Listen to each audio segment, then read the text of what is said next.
You need to be more critical. Have you received this feedback on your literature review? And was this accompanied by any helpful guidance on exactly how you can be more critical? No? Yeah, that sounds about right. Well, that is why I made this video. Get ready to take some notes on how you can supercharge your critical analytical skill set. If we've not met before, hi, I'm Dr. Elizabeth Yardley, and for the last 20 years, I've been supporting social science graduate students through their dissertations. Critical analysis comes up a lot, in terms of people not being able to do it well, not feeling confident doing it, largely because in many universities, nobody ever teaches you the how-to of being critical, which doesn't help. But I'm going to share some stuff in this video to help you start putting that right. Before we get into all that, I have got this very handy cheat sheet that is going to be super helpful to you in being more critical in your literature review. It's free when you sign up to my email list, and you can grab it by clicking on the link that's appearing on screen right now, or clicking on the link that's in the description later. So you've got some stuff to read for your literature review, and you want to make sure that you are being critical. How do you do that? First up, intentional reading. This is the foundation of your critical analysis, and it's not just about reading, it's about reading with a purpose. It's about reading with intention. Before you dive into any article or any book, ask yourself, why are you reading this? Which of your research questions is this going to help you answer? Write it on a sticky note, keep it in front of you. Make sure that that little piece of paper is visible whilst you're reading. Now, if that thing you're reading isn't helping you with any of your research questions and you can't immediately make the connection between this piece of literature and your study, you probably shouldn't be reading it. Put it down, don't read it, it's fine. And when you are reading relevant stuff that's helpful for your research questions, stuff that is clearly related to your topic, don't just read passively. Make notes on the text, and if you've got your own copy, scribble on it, highlight things, underline things.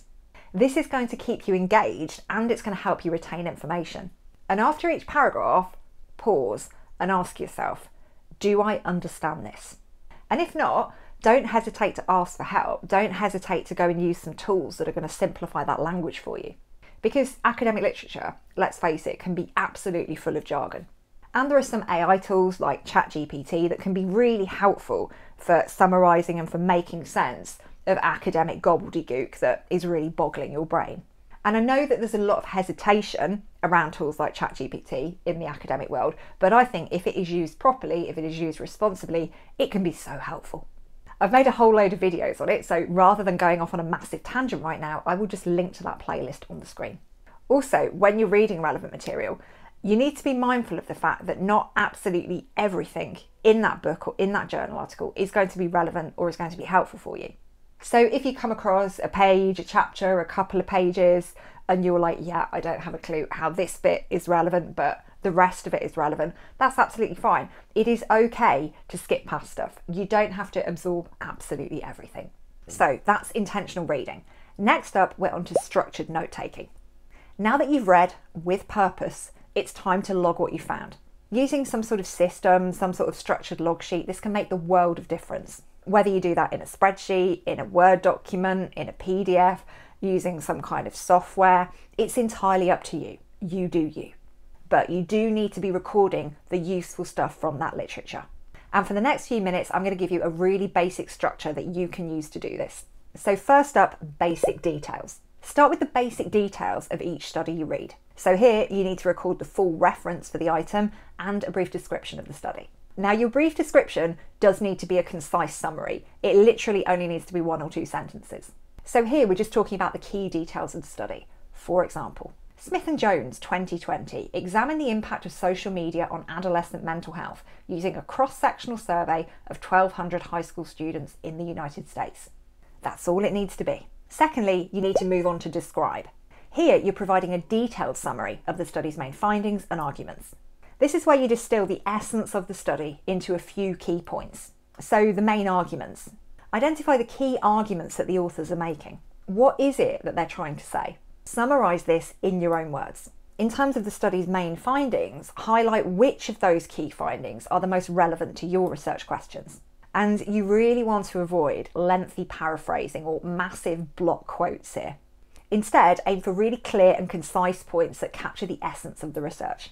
The study found that higher social media use was significantly associated with decreased concentration span among adolescents.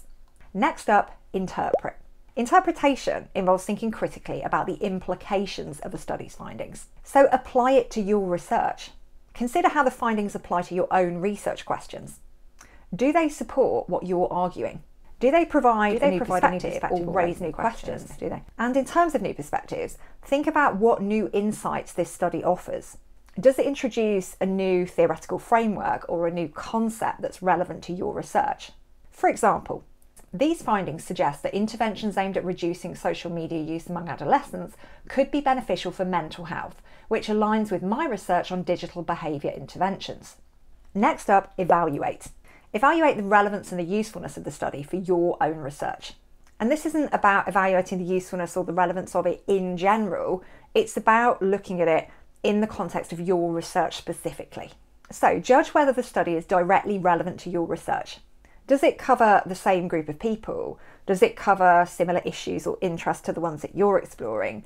Is it set within the same context? Assess the strengths and weaknesses as well. Consider the robustness of the methodology, the reliability of the findings, any potential biases or limitations.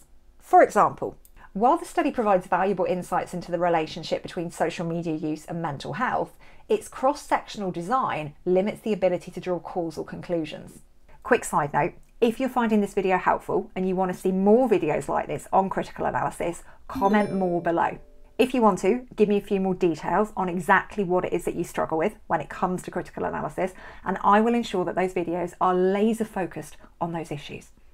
And lastly, synthesize. Synthesis involves comparing and contrasting the study with other literature you've reviewed. Do they confirm or contradict each other? What might explain any differences? Identify any unique contributions the study makes to the field.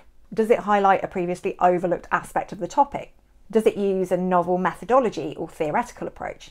For example, unlike previous studies that focused solely on screen time, this study considered the content of social media interactions, providing a more nuanced understanding of its impact on mental health. And I also want to say a few words about using quotes, because often when we're writing up our notes on a book or a journal article or a report that we've read, we often include quotes. We often take stuff directly from the source and put it into our notes. And that's great because quotes can be really powerful, but you need to use them sparingly. And when I see people using way too many quotes, it's often because they're not confident in their understanding of the material. So they will quote directly from a source rather than summarising or paraphrasing that in their own words. So that is a scenario in which you absolutely shouldn't be using quotes. You should only really use direct quotes when they are particularly compelling, when they convey a point in a really powerful way, and paraphrasing that or summarising that would kind of dilute that or destroy the meaning. And the test that I always use when it comes to including quotes or not in my own work is, would this look good on a mug or a t-shirt? If not, summarise it, paraphrase it. And when you do use quotes, when those quotes make it into the written up version of your literature review, make sure that you integrate them well.